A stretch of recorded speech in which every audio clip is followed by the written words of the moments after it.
John Mulrooney. Hi, it's David Yoxall, Y-O-X-A-L-L. My wife and I purchased our home on Woodcrest Drive here in Prospect in August of 2009. We fell in love with the small town charm. Prospect really is the best small town. One of the main things that drew us was the quiet, safe, friendly neighborhood, a perfect place to raise a family. You can't drive down our street without someone waving to you. Regular sights on our street are families walking their dogs, kids riding bikes, and even the occasional horse and buggy passing by. It seemed like the perfect place to live, that is, until early October of last year, when despite BNE's multifaceted communications approach, we all learned of a proposed wind turbine project from a newspaper article nearly 2 years after BNE installed their Met Tower. I felt as if the carpet had been pulled out from underneath me. I'm here today to urge the members of the Siting Council to please consider all the safety and health implications of siting wind turbines so close to residential neighborhoods, as well as the heavily traveled New Haven Road. I think everyone recognizes the need for clean, renewable energy. However, to have any appreciable effect on our use of fossil fuels for energy, dozens and dozens of wind turbines would be necessary. As densely populated as New England is, it's just not feasible to place turbines so close to where people live. To subject the residents of Prospect, Bethany, and Naugatuck to the safety risks and potential health impacts for the very limited benefit that 2 turbines would provide hardly seems responsible.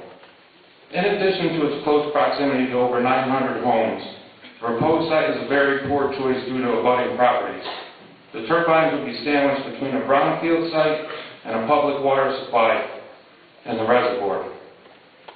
With the drilling and blasting that will likely be necessary to secure a 330-foot monopole tower to the ground, this sounds like a recipe for disaster. There is potential that if the aquifer is disturbed, that in addition to the reservoir, many of the area wells could also be further contaminated.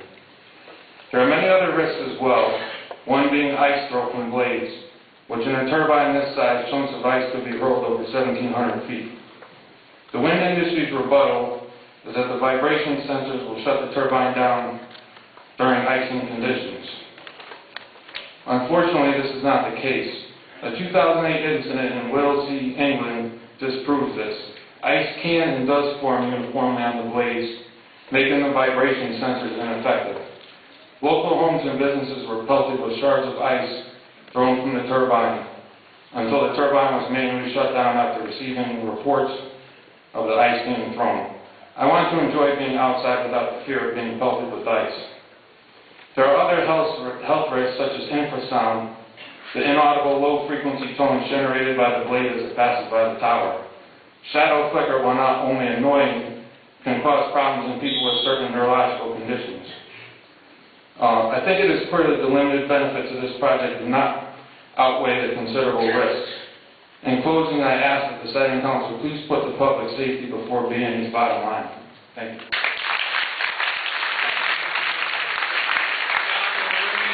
Followed by Katie Drury. Mr. Mulrooney. Hey, good evening. My name is John Mulrooney, M-U-L-R-O-O-N-E-Y, live at 33 Woodcrest Lane. Just today I was cleaning the remaining ice off my driveway. Look over, I got a beautiful view of the mountains there, and it just really concerns me that that possibly be taken away from me. I just bought my house, 7-year United States Navy veteran. If I did 2 tours in the Gulf, I saved upwards of $30,000 to buy my first home, and the fear that that might be taken away from me, it's startling. Just got married, and to say that no depreciation of home could take place. I know if I knew those turbines were going in, or were in, I wouldn't have bought that home. It's that plain and simple. I don't need numbers or statistics to tell me that. And it's just, if I was to make the pricing and say, why don't I just run a bulldozer into the side of my house, and I'd find a similar depreciation if those go in. So I hope you make the right decision. It really is concerning to us as you can see the population of prospects here. Thanks. Have a good night. Sorry. Hi. I'm Sherry Sargent, S-A-R-G-E-A-N-T. I live at 3 Radio Towers Road. See, in reality, poor Gail has the most difficult job in this whole thing. She's going to get everything right. We just have to practice. unless it's not my dating name though. Hi. When I first heard about the wind turbines, I thought, that's cool, because we are all going for green and saving our environment. Then I started to do some research. The stories from across the U.S. and the world are strangely the same when industrial wind turbines are placed too close to residential areas. As wind energy is spreading across the country, more and more information is coming out about adverse health effects on people living too close to these machines. With our family home, which the Sargents have lived in for over 50 years,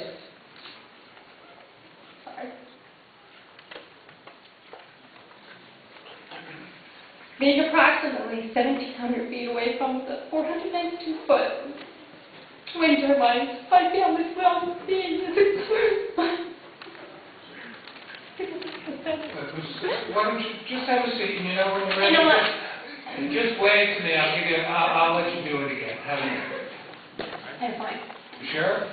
Because if you start crying, people are Nope. going to think I said something. It is a very emotional thing, I'm sorry.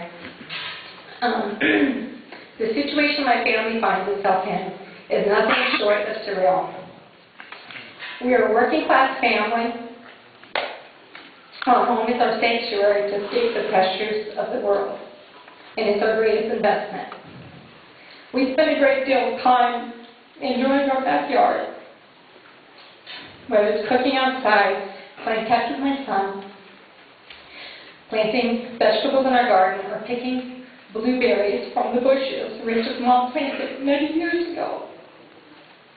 I wonder if we would ever enjoy the peacefulness and serenity again if the industrial turbines are sited so close. And even though people in the industry have told me the Siting Council does a good job and is usually fair in their decisions, it's hard and it's scary to have my home and my family's future depend on the decision of people I don't even know. I hope and pray that you guys make the right decisions on these industrial turbines being so close to residential neighborhoods, and that the well-being of the families in the neighborhoods can outweigh the political pressures I'm sure you're under. Thank you for your time. God bless. Please help me family.